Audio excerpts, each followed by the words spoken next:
Halo, Assalamualaikum warahmatullahi wabarakatuh. Bagaimana kabar-kabar teman kalian? Aku harap baik-baik saja kan? Maaf karena 2 hari ini aku tidak bisa membuat video cerita podcast ini dikarenakan ada kesibukan yang harus aku lakukan. Jadi ya berhenti dulu ya. Oke, hari ini aku sudah menyiapkan 2 cerita. Yang salah satunya adalah cerita tentang pipet, babi ngepet. Yang kemarin lagi viral itu ya kan. Dan yang kedua adalah cerita tentang tukang ojek. Tapi aku mau bercerita tentang pipet dulu karena ini cerita yang lumayan agak seru lah.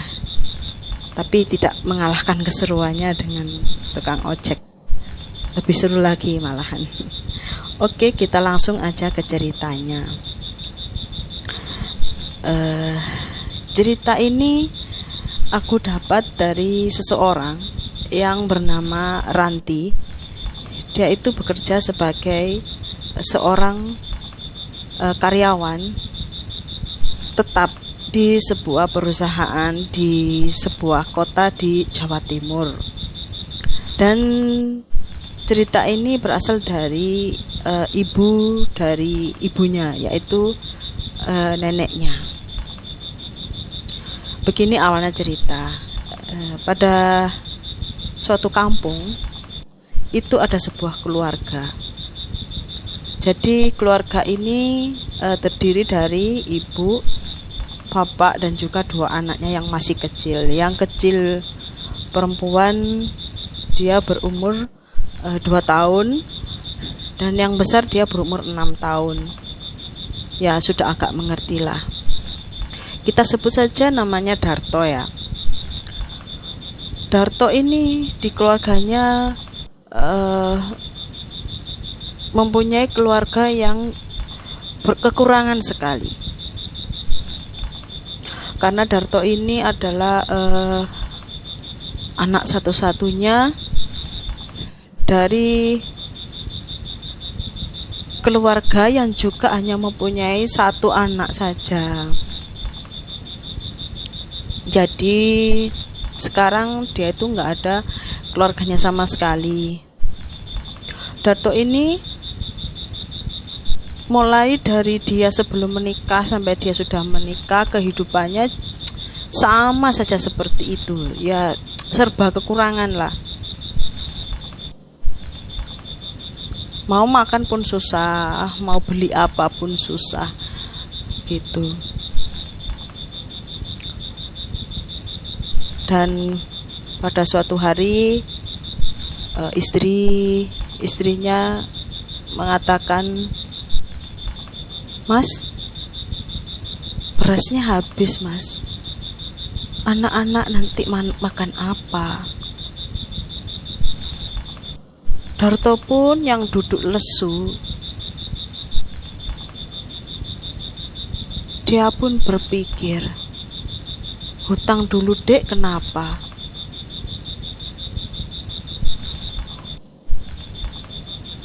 Gimana mas, mau hutang, aku takut. Di sana ada hutang, di toko sini ada hutang. Gimana nanti kita mau bayar mas?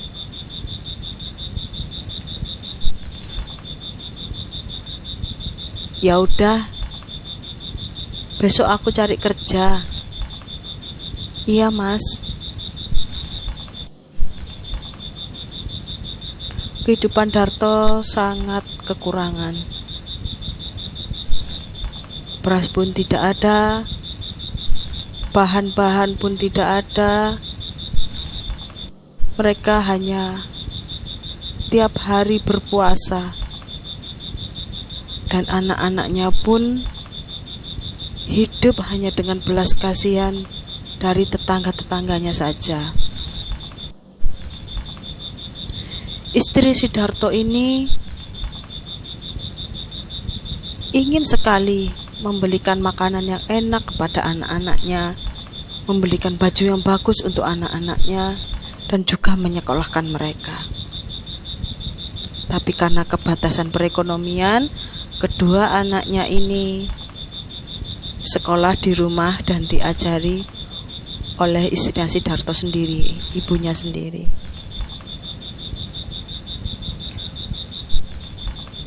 Gimana mau hutang? Di toko sana pun sudah ada bon, di toko sini pun sudah ada bon. Malah caci dan makian yang istrinya terima.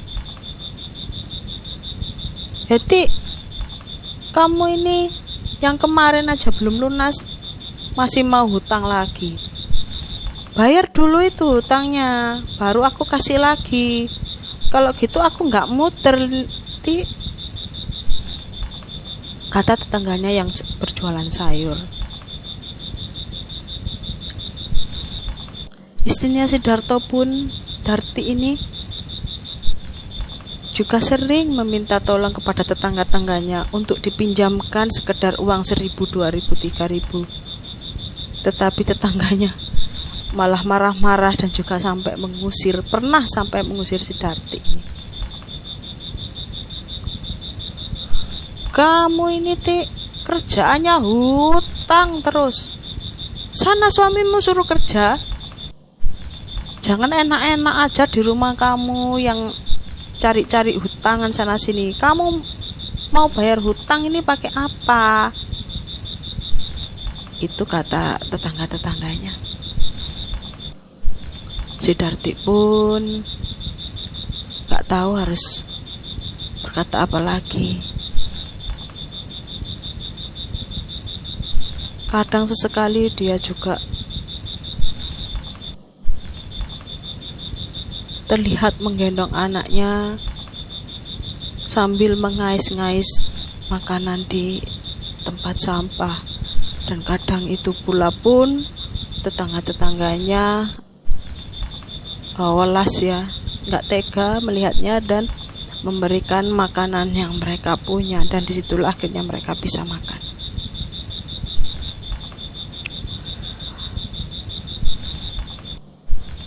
Dan selanjutnya cerita ini kembali ke Darto. Pada suatu hari Darto itu pergi memancing. Dia itu hari-hari itu hanya memancing ya, kalau nggak ada kerjaan. Sedangkan dia itu kerjanya serabutan. Kadang dipanggil di sana, kadang dipanggil di sini. Kadang pun kalau sudah bekerja dia nggak langsung dibayar, tunggu lagi kalau bosnya lagi datang baru dibayar gitu. Ya, serba kekurangan lah Sidarto ini. Dan pada waktu dia memancing, dia berniat untuk bila bisa dapat ikannya ini nanti akan diberikan sama istri dan anak-anaknya, supaya istri dan anaknya bisa makan gitu kan. Di tepi sungai, di bawah pohon, dia duduk termenung sambil memikirkan keluarganya, bagaimana kehidupan dia sekarang. Dia berpikir,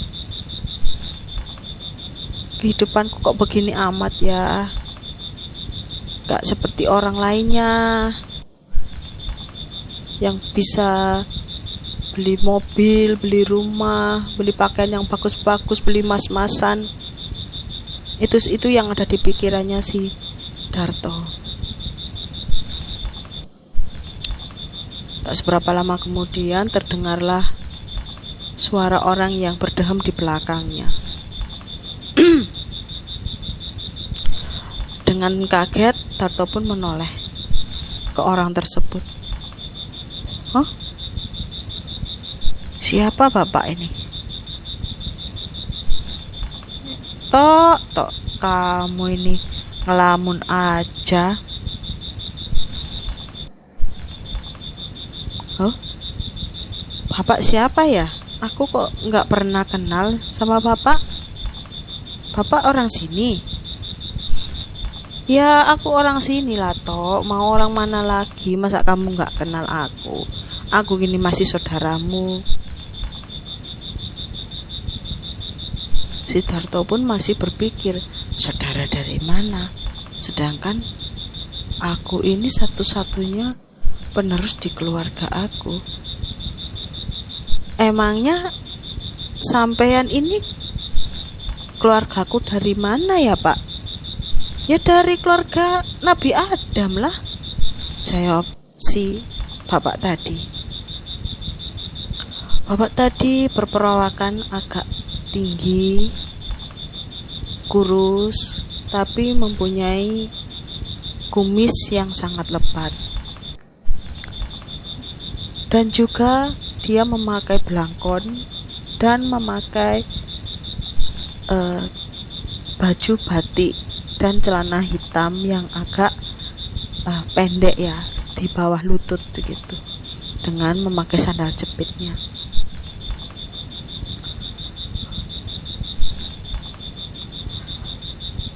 Wis talato, kamu gak usah bingung. Kamu ini ngelamun tok. Kamu mau kerja apa enggak? Langsung melihatlah Sidarto ke bapak tadi. Emang bapak mau ngasih kerja apa? Aku mau ngasih kerja kamu, tapi nanti malam kamu kesini sekitar jam 8 ya. Aku tunggu di sini. Hah? Nanti Pak, jam 8. Iya. Iya. Mau kasih kerjaan apa, Pak?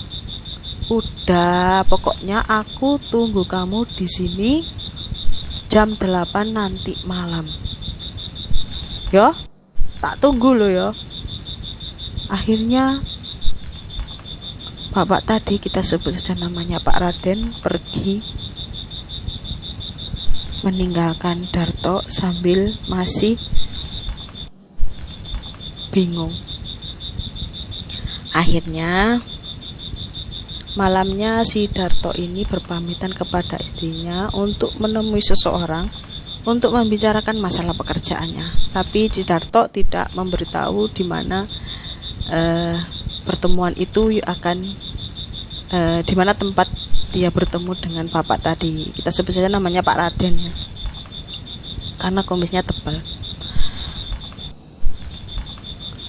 Akhirnya setelah dia pergi ke pohon itu di pinggir tepi sungai tadi, bertemulah dia dengan Pak Raden. Dan Pak Raden ini seperti membujuk si Darto ini agar dia mengikuti perintahnya, agar dia mau melaksanakan apa yang diinginkan oleh Pak Raden tersebut. Tahukah apa kalian yang diinginkan Pak Raden kepada Darto? Pak Raden ini membujuk Darto agar Darto ini seperti mengikuti sebuah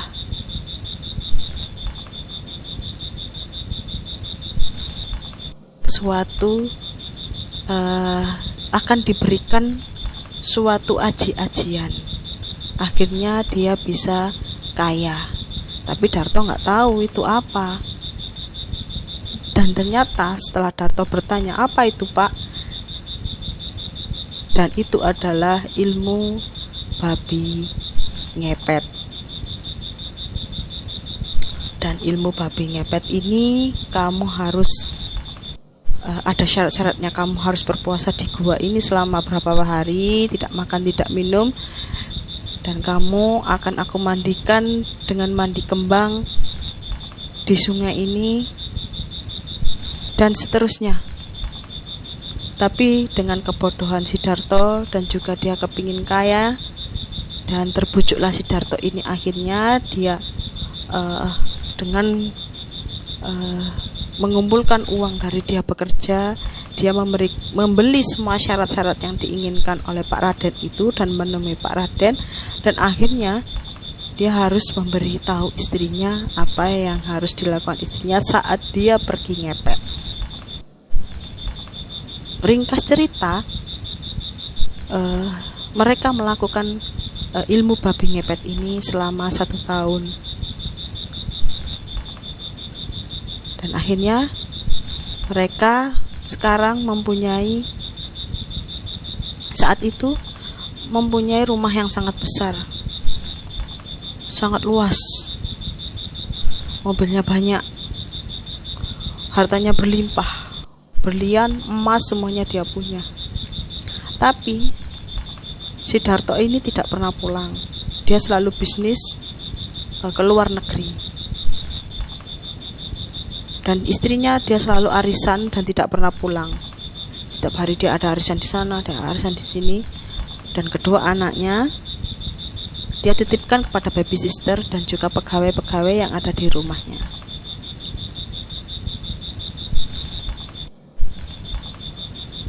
Dan pada suatu ketika si Darto ini membangun sebuah kamar khusus untuk acara dia, untuk memberikan sesajen pada babi ngepet ini. Jadi itu kamar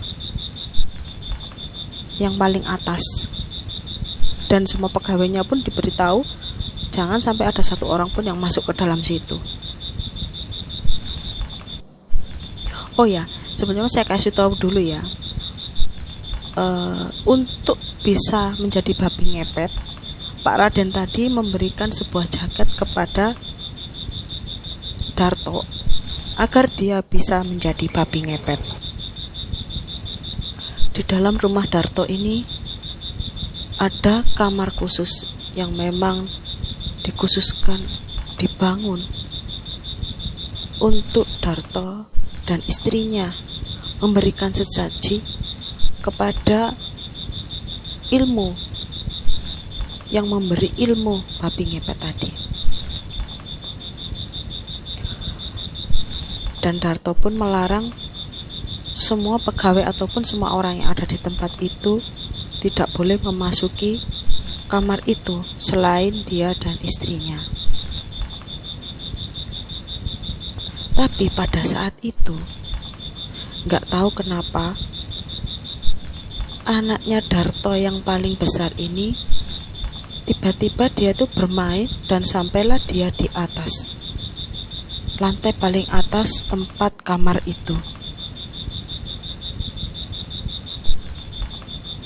Dan dia melihat kamar itu, dan dia tidak pernah sama sekali melihat kamar itu, apalagi di dalamnya. Pada waktu itu dia melihat pintu kamar itu terbuka. Nggak terbuka lebar, cuma terbuka sedikit gitu kan. Namanya juga anak kecil dan dia masih berumur 7 tahun. Dia pun akhirnya menuju kamar tersebut. Dia pun membuka pintu itu, dan dia melihat sekeliling di kamar itu. Di kamar itu hanya ada sebuah meja dan sebuah jaket yang digantung di tembok dengan gantungan baju. Lalu dia pun masuk. Dia seperti melihat-lihat keadaan sekelilingnya. Dia menuju meja itu dan melihat di sana ada semacam sesajen. Ada tempat untuk abu, tempat menancapkan dupa di sana, dan ada juga tempat untuk membakar menyan. Ada juga mangkuk yang berisi air dan kembang 7 rupa yang saat itu bentuknya itu airnya itu sudah hampir habis dan bunganya kering. Dan di sisi lainnya ada jajan pasar dan juga seperti rokok dan seperti menyan, rokok itu dijadikan satu, disimpan di situ. Ada juga pisang yang hampir busuk di sana.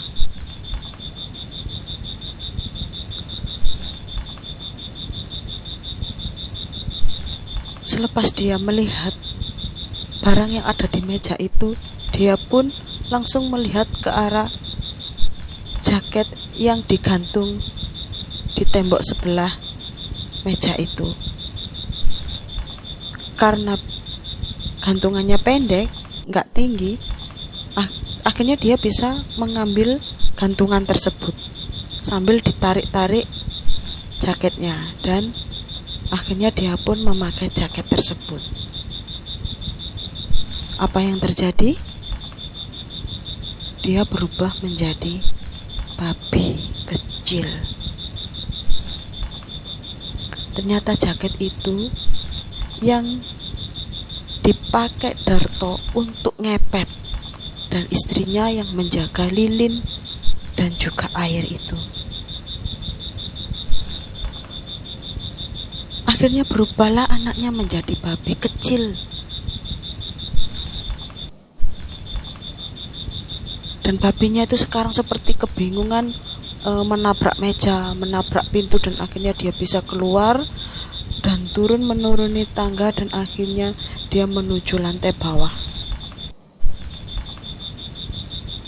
Ketika dia menghampiri pengasuhnya, betapa terkejutnya pengasuhnya itu langsung berteriak, "Ah, babi, babi!"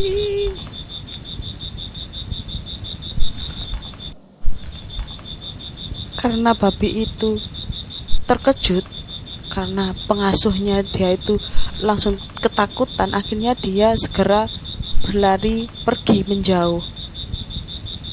Dia menuju kamarnya. Di sana pun dia bersembunyi di dalam kamarnya. Lalu pengasuhnya tadi memanggil banyak pegawai yang ada di luar, seperti satpam, penjaga kebun yang laki-laki dia panggil. Lalu dia bercerita, dia itu ketemu ini. Sekarang babinya ada di kamarnya adik, katanya. Akhirnya yang penjaganya tadi masuk ke dalam kamar, dan memang dia melihat ada babi kecil di sana. Akhirnya dia pun mengunci pintunya, lalu memanggil RT dan RW di sana.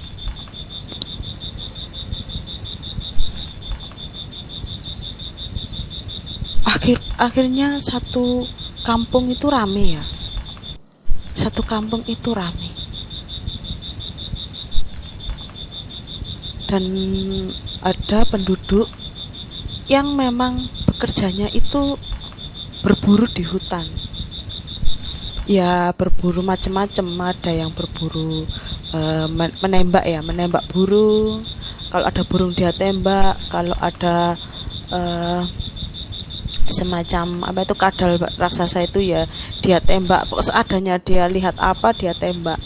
Ada luwak, semacam luwak itu dia tembak, dia bawa pulang, atau dia jual, atau dia konsumsi sendiri gitu. Akhirnya mereka pun menangkap babi tersebut dan dibawalah pulang ke tempatnya, dan nggak tahu lagi babi itu mau sudah diapakan, kita juga nggak tahu. Akhirnya satu rumah bingung karena si kakaknya hilang, tinggal adiknya yang masih kecil. Mereka pun telepon ke orang tuanya dan menceritakan bahwa kejadian itu seperti ini. Dan mereka pun berjanji untuk pulang. Dan waktu keesokan harinya, ada kabar bahwa babi yang pagi itu, yang kemarin itu ketangkep, mereka udah menyembelihnya, dan karena mereka tidak makan ya, mereka menjualnya ke pasar. Dan pada keesokan harinya waktu siangnya, sorenya itu terdengar kabar bahwa Darto juga meninggal dunia karena kecelakaan naik pesawat. Waktu dia mau pulang, nggak tahu dari mana, dari negara mana gitu, dia kecelakaan pesawat dan akhirnya meninggal dunia. Dan ibunya waktu dikabari itu nggak tahu ibunya sekarang berada di mana. HP-nya nggak aktif, temannya yang lain nggak tahu di mana, nggak ada kabar sama sekali. Dan akhirnya di rumah itu berduka ya, karena semua seperti hari itu semua seperti menghilang, plus hanya tersisa adiknya yang masih kecil itu, perempuan itu. Dan beberapa lama kemudian, sekitar 1 bulan, terjadilah kebakaran di rumah tersebut dan mengakibatkan si anak yang paling kecil ini harus dirawat oleh tetangganya. Si pembantunya tadi tidak berwenang untuk merawat, hanya tetangganya yang dilindungi oleh kepolisian. Jadi hanya tetangganya yang bisa, sampai dia bisa diadopsi oleh ibu adopsi gitu. Akhirnya rumahnya terbakar dan mereka sudah nggak bisa apa-apa lagi, dijual pun mereka juga nggak ada yang mau. Dan ya rumahnya itu menjadi rumah yang, kalau sekarang itu rumah yang angker gitu ya. Dan si adik kecil tadi yang perempuan ini, dia dirawat oleh tetangganya, dan beberapa bulan kemudian dia pun diadopsi oleh ibu adopsi yang baru, dan mereka mengganti namanya menjadi Rianti. Sekian cerita dari saya. Mohon maaf bila ada kata-kata yang tidak nyaman untuk didengar. Semoga para teman-teman sekalian diberikan kesehatan, keselamatan, kelancaran, dan rezeki yang barokah, rezeki yang banyak, yang barokah. Amin, amin ya robbal alamin. Kita bertemu lagi di cerita selanjutnya. Jangan lupa pencet tombol dan pencet all agar kamu bisa melihat video-video baru aku dan mendengarkan cerita-cerita aku. Terima kasih. Wassalamualaikum warahmatullahi wabarakatuh.